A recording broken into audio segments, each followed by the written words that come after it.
Hi, my name is Ernest Svensson, and as Dane told you, I will be teaching this course as well. By way of background, I'm a graduate of Loyola Law School, class of '85, and for the last 20 or so years, I have practiced business law here in New Orleans.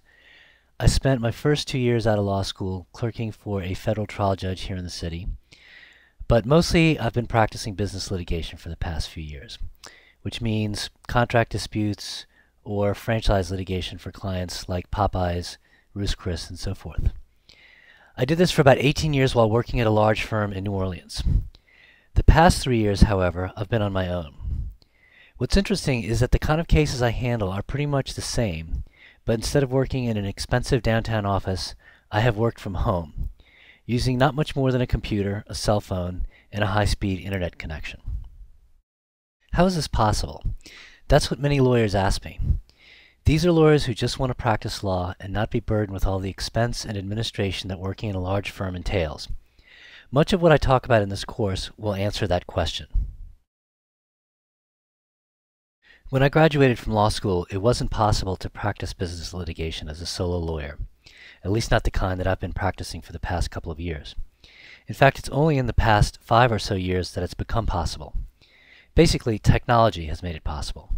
The proliferation of powerful personal computers and the widespread availability of high-speed internet access and mobile phone technology. All these developments have made possible to do what I've been doing for the past 3 years. And this trend is not yet fully developed. More and more lawyers are leaving large firms and even medium-sized firms to start solo or small firm practices. The recent economic turmoil is accelerating this trend, but the trend is driven by technology. And so the trend will continue and be tied to the development of new technologies and the increasing adoption of existing technologies. I've learned a lot about these technologies from websites I created. The first one was called Ernie the Attorney, which is a weblog I started in March of 2002. My goal was simply to try out this strange tool that allowed me to post information on the internet for a ridiculously low cost, about $40 per year. What I discovered was that when you post information to the internet, anyone, anywhere can read it. And they do. And then they will write you back and tell you things to help you do a better job of explaining what you set out to say. Sure, there are harsh critics, even unreasonable ones, but the good information on the internet far outweighs the bad. After 6 years of messing around with weblogs and learning how to transmit and gather information on the internet, I have strong opinions about the usefulness of this medium. In my view, knowing how to gather information on the internet is now a required skill for any job that involves knowledge work. Knowledge work is what Bill Gates said that people in the 21st century would be mostly doing. He's right, and now we find that more and more people are doing work that can be called knowledge work. How do you know if you're doing knowledge work? Well, basically, if you're using a computer to do your work, then by definition, you're doing knowledge work. 20 years ago, lawyers did work without computers. 10 years ago, most lawyers did not have computers on their desks. Today, virtually every lawyer has a computer on his or her desk. They all have email accounts. That's now a primary form of communication. Nowadays, if you have a case in federal court, you have to file pleadings electronically, and that means you have to have a computer, access to the internet, and an email account. The yellow legal pad is optional now. The computer is not. So what does this mean for up-and-coming lawyers? Basically, it means that your ability to succeed will depend heavily on your technology skills. You will either have an advantage or a disadvantage, and that will depend a lot on how comfortable you are using computers to do your knowledge work.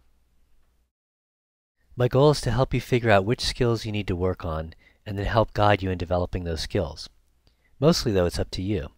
I can help you learn if you have a strong interest and you are willing to take the initiative. I can't teach you if you aren't really interested, though. I'm confident that you are interested or you wouldn't have signed up for a course like this. Still, I want to emphasize that I'm not here to give you fish as much as I am here to teach you how to find and catch the fish yourself.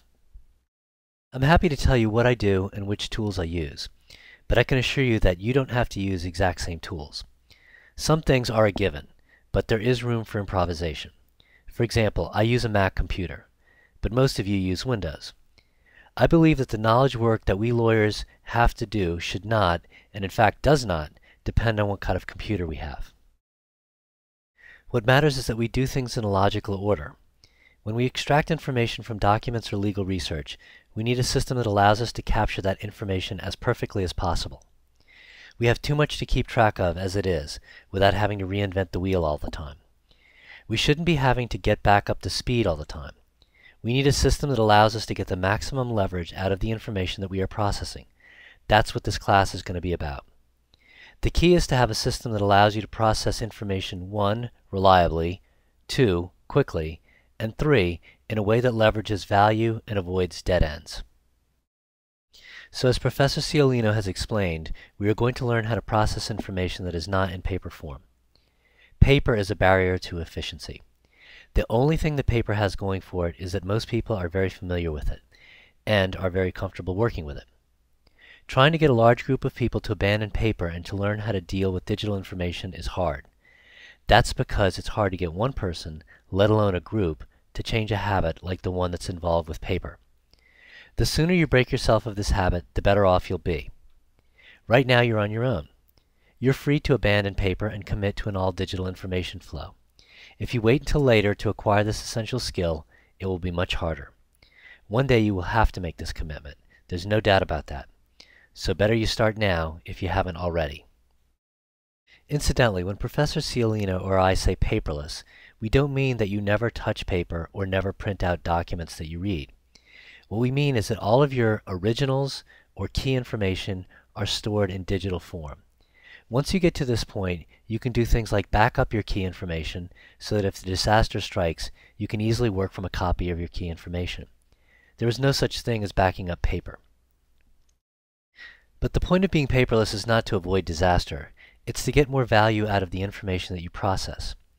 So what is the method for achieving this ideal state? It's very simple to describe.